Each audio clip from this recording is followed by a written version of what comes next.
Hello my viewers, welcome back to the channel. By video title, you know what this video is about. Today we're discussing, of course, some NFL news and updates. We're going to break down the playoff picture stuff, of course, in the second segment of this video. We want to discuss some of the things that are going on around the league.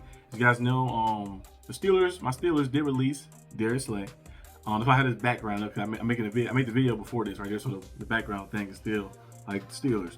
But they released Darius Slay. They also picked up Adam Thielen off of waivers. He did want to go to contender. He said Super Bowl contender. Now, Steelers are not a Super Bowl contender. Playoff contender, yes. But Super Bowl contender, So I guess he's going there. We'll see what happens. Last year he did put up 600 yards. So we'll see if he got any juice left to help the Steelers in his last 5 games. Because I think he said that this is his last ride. So we'll see what happens. We also see, of course, Odell Beckham Jr. He's a free agent still. He got cleared of his suspension, I think, about a few weeks ago. Haven't got picked up yet, so I don't know if he'll get picked up. Only thing I've been seeing by him is the stuff he had on the Pivot podcast. He was talking about how he couldn't manage $100 million, which is crazy. He said after taking the money away, it's only $60 million you get. And he said after I buy this, he said I buy a car. You say I gotta flex. I gotta do it. I said that's your problem. I don't flex. Doing too much. If you want to know, if you're an athlete and you want to know how to keep your money in check, call Shaq. So Shaquille O'Neal has every sponsor, every investment you could think of like that. But I don't know how he's not able to manage that like that, because that's why they have financial advisors as well. They have where you put money to certain spots. You might do real estate. You might put investment in certain companies and certain different stocks and stuff as well. And they have different people who are expert in these things as well like that. And some of the sports teams offer that to you as well. Like some of these guys who are expert in things like you can put your money in this and that like that, and they can show you how to make that 60 million, maybe 120 million. And that wasn't his only source of income either. He had, of course, I don't know, I remember at one point he was saying he was making like a lot of money. He was like making $100,000 from Instagram posters, and he was at the peak of his career, and he made that catch. He was on commercials, he was on sponsorships, so I have no idea. Some people just have bad spending habits, and like that's more of a skill issue.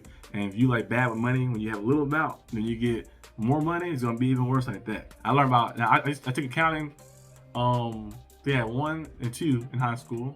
Every school should have that. Some schools didn't have that. I remember I talked to some people, they were like, they didn't have that in school. But every school should have the business and accounting class. We had 3, I took all 3 in high school, and then I took the 2 accounting class as well. Taught you about sole proprietorships, about liabilities and assets, and talk about how you do your taxes and your equity, all type of things. They taught us all type of stuff, of course, as well, like that. And my mom also taught me a lot of things too. She worked at the hospital for a long time, like that. There's finances and stuff as well. So I learned a lot from family and everything like that. So maybe Odell didn't have the right people in his circle, because he said he was buying all this stuff for people and stuff like that. Remember that SpongeBob episode? He was buying everything for everybody, and then when he ran out of money, they didn't come to help SpongeBob after that. He was looking around like, everybody go, like that. So they was like, maybe they're leeching off Odell. You see how LeBron James do it.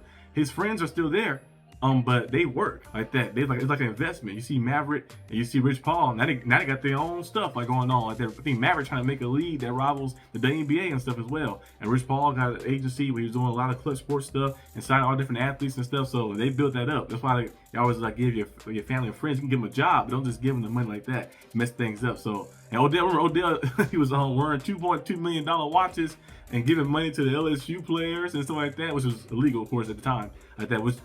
Well, now it's not legal because of the NIL stuff and stuff as well. But yeah, so I don't know. Maybe he just managed it wrong like that, because he was doing some crazy stuff. He's hanging out with Drizzy Drake and stuff like that. I guess he thought he had Drake money. Drake a billionaire, so he could probably buy a $2 million watch and be good like that. So I don't know what's happening. I don't think he's saying he's like broke or anything. He's just saying that he mismanaged that a large amount of money like that.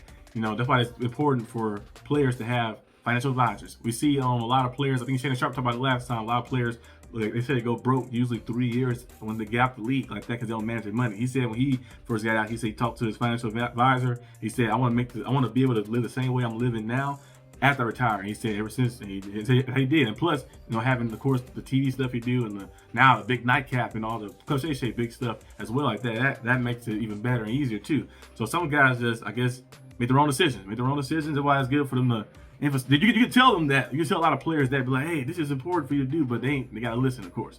But that's a story for a different time. I can break down that in the off season or something. I love talking about finance stuff. But we also see, of course, Christian Wilkins. He might be available to somebody to add on as well like that. The Chiefs was a team that was, I think, eyeing him a little bit ago, like 2 weeks ago or something. We'll see. And Christian Wilkinson could get added, of course. We know Brandon Ayuk's situation; he might be done, might get released as well. But Christian Wilkins, he was very good in Miami. Like he was good in Miami. Like he's a good player like that. 22.5 sacks. He had 4 forced fumbles in his career so far. Like that, he's a good player. The Miami couldn't pay him the money that he was looking for like that, but he was good. But with the Raiders, I have no idea what went on with the situation with the Raiders and got cut. I don't think that was happening. I have no idea what happened with that. I don't know the full story about that, but Christian Wilkins might be available for somebody. But that's some of the top free agents that's still there. We know, of course, I'm so surprised that Tyler Boyd got picked up. I know Tyler Boyd is a little older, of course, as well. But could he be that bad? I feel like he's still solid enough. I know he played for the Tennessee Titans, and usually you go to the Titans as an older receiver. You usually end your career there. Tyler Lockett got out of there, but he with the Raiders, so I don't know if that's even better or not. But yeah, I don't know. We'll see what happens with him, but it's not really a lot of big-time targets. We know some teams are trying to gear up and add pieces. Brandon Cooks got added to the Bills as well. He played a little bit last week. He played against my Steelers. He whooped my Steelers. But I think they probably implement him more in the offense as time goes on, so we see how things look. But yeah, that's most of the top stuff about some of the free agents and the waiver wires and all the things that's going on. There's only a few games left. There's 5 games left total, so we'll see who can make a run. I'm going to dive into the playoff picture stuff right now. Okay. We have the stuff pulled up right here. Okay, now let's see. Okay, right now we got looking at the playoff race. Patriots sitting at number 1 spot, 11-2. They got the big time win over the Giants yesterday. They're definitely gonna make the playoffs. Of course, they can lose the rest of their games and still make the playoffs like that. The only thing for them was to maintain the top seed so they can get the first round bye. The Broncos right behind them, sitting at 10-2. So we'll see what happens with that. We also seen, of course, the Bears. They're sitting at the first spot, which is crazy. The Bears are number 1 seed. The Rams lost to the Panthers, which was a crazy big time victory for the Panthers, like that, getting that big time win over the Rams. That was crazy. We seen Matthew Stafford was playing some very good football up until that point. And even in that game, they still played better at the end like that. They got the ability they had a chance to take the lead or tie the game up. And he got strip sacked like that, his 3rd turnover in that game like that, when he was playing some clean, free football. So we'll see if the Rams can bounce back. But that does help the 49ers as well to kind of get back in the division race too as well, because they won a big game against the Browns. So that was on the road too. They have bye week coming up.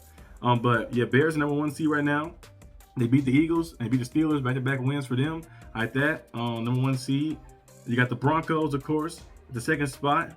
The Rams, the 2nd spot as well. The Broncos defense is playing very good defense like that. They went to overtime with the Commanders, but they still found a way to get it done. And then the Rams, of course, they've been doing, of course, as well. They lost that game to the Panthers. Panthers have won some tough ones. They beat the Packers, they beat the Cowboys, and then beat the Rams. Those are some good wins right there for the Panthers. Like that, keeping their hopes alive, of course, in the division and in the playoffs.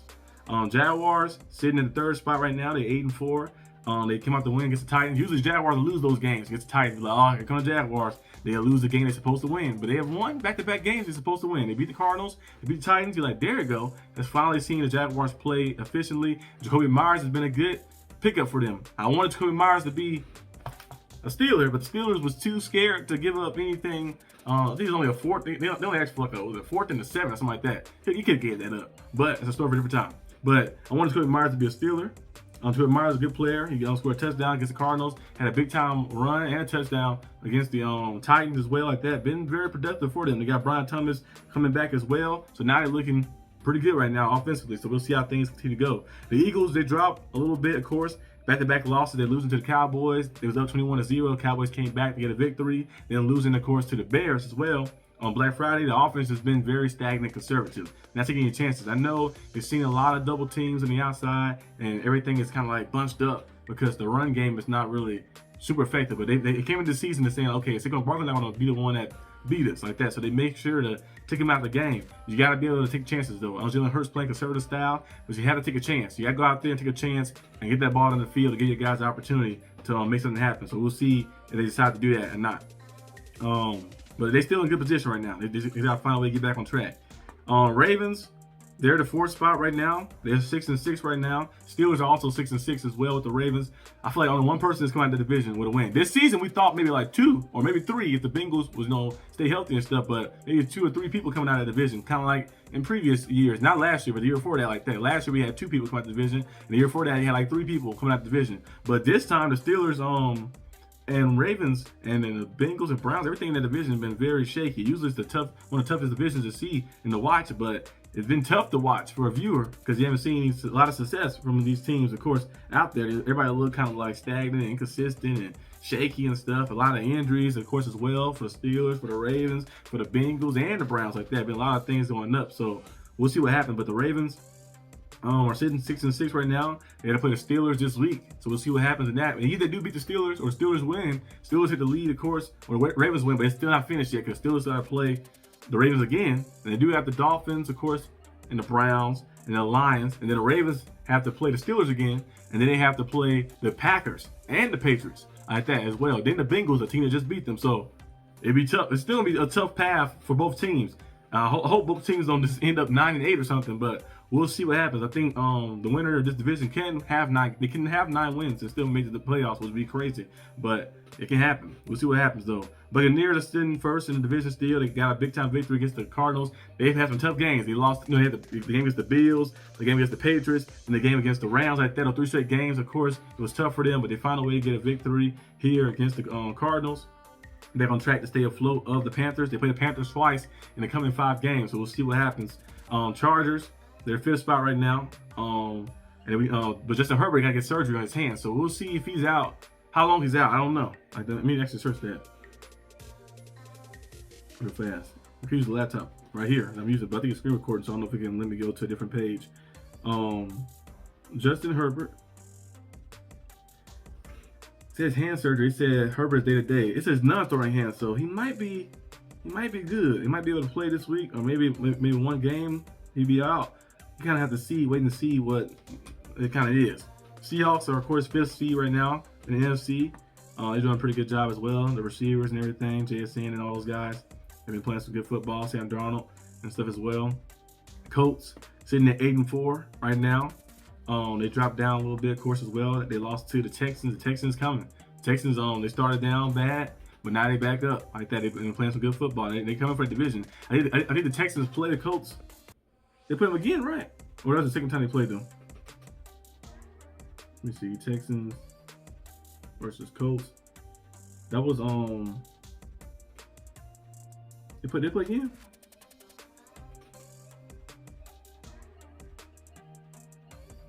It's not even showing. Okay, let me go to the games.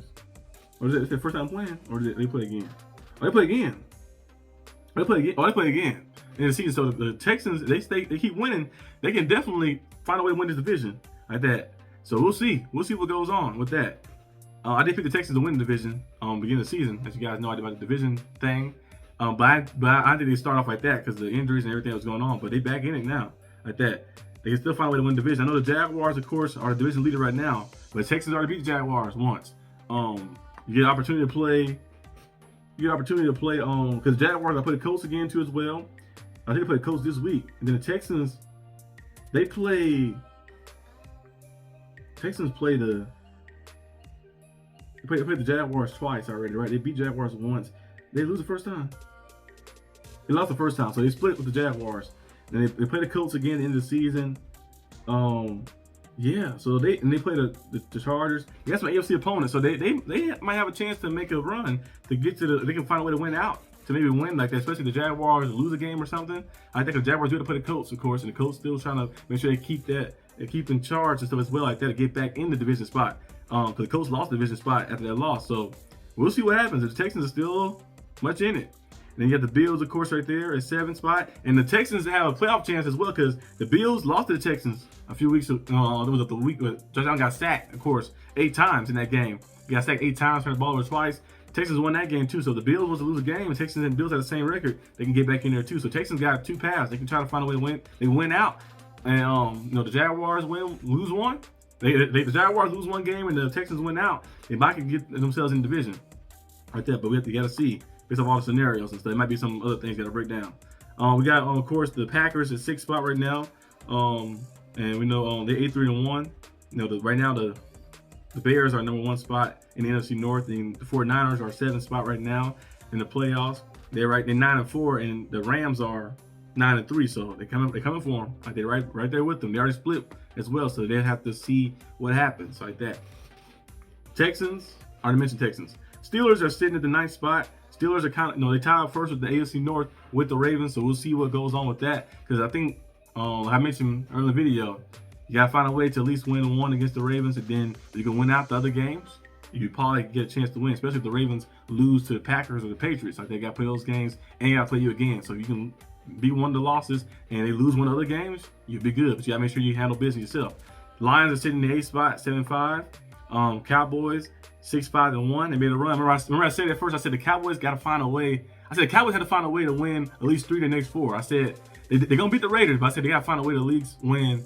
I said 3 of the next 4. So I said, yeah, find a way to pick between the Lions. As I said, pick between the Lions, the Chiefs, and the Eagles. So far, they've won. They won all of them so far. Like that, I said, I'm very surprised by that. Like that, I thought that they beat the Eagles. I didn't think I know they would beat the Chiefs, and I was like, maybe they can beat the Chiefs. But I said the Lions won my tip. But now I'm looking at, they might can go 4-0 over the stretch like that, and get to 7-5-1, and move themselves even higher and closer to as well. They might be still within the division, because you look at the Eagles, they're sitting at of course 8-4. Cowboys 6-5-1. They win this week on Thursday, 7-5-1. If the Eagles can lose one, then things are open like that. They need the Eagles to lose 2 games to get themselves back on par. So they already split with the Eagles. So it's gonna be interesting. Panthers sitting at 7-6. Their best bet is to win the division, most likely, because they play the Buccaneers twice. So you got 2 opportunities to win the division, because I don't know if you get a 7th spot. You might be able to get one depending on what happens, but your best bet is to win the division. You lost to the 49ers. 49ers got the tiebreaker over you, so that'd be a little interesting. Chiefs, best bet is to win out. They gotta win out. They have to. They have to win out. They play the Chargers again. They play some of the division opponents. They play the Broncos again as well. They gotta find a way to win out and try to squeeze in the playoff spot. It'll be interesting. Dolphins, they're technically still in it, but I don't know. Like they gotta beat the Patriots, the Steelers. The next games are Patriots, Steelers, and they got they play the Bucks. They play somebody like that, but they gotta find a way. It's still it's far-fetched, but you gotta keep playing. You gotta keep playing to see. Falcons technically still in it, but far-fetched, of course. Vikings, entering the season, we thought we had a lot of high promise for them, but they did get rid of Sam Darnold. A lot of people didn't like that. A lot of people say you should have kept Sam Darnold just in case, but J.J. McCarthy has not panned out well. They can go back. They probably say, yes, we'll keep Sam Darnold and pay him the money like that. But yeah, Commanders still technically in it. I don't know how, but they are. They're probably gonna do an elimination thing when they update it tomorrow or something. But Jets, they should be eliminated too as well, and the Browns too. For all these teams right there with 9 losses to be eliminated. The teams with 8 losses technically still in it, because they can maybe finish. And the Bengals, their best bet is the division as well, and it's gonna be far-fetched. But you need the Steelers. You need the Steelers to, since Steelers beat split with you, and you beat the Ravens. You play the Ravens again. You need to beat the Ravens. You need the Steelers to lose both times to the Ravens, and you also need the Ravens to lose out. So, and you got to win out too. So it's a lot of things that need to happen. So I don't know like that. But this is basically some of the stuff right now. Of course, I hope you guys enjoy this. If you did, like, subscribe for more content. Let me know down below what you guys think about the race and everything. And I'll see you guys next time on the channel. Peace out.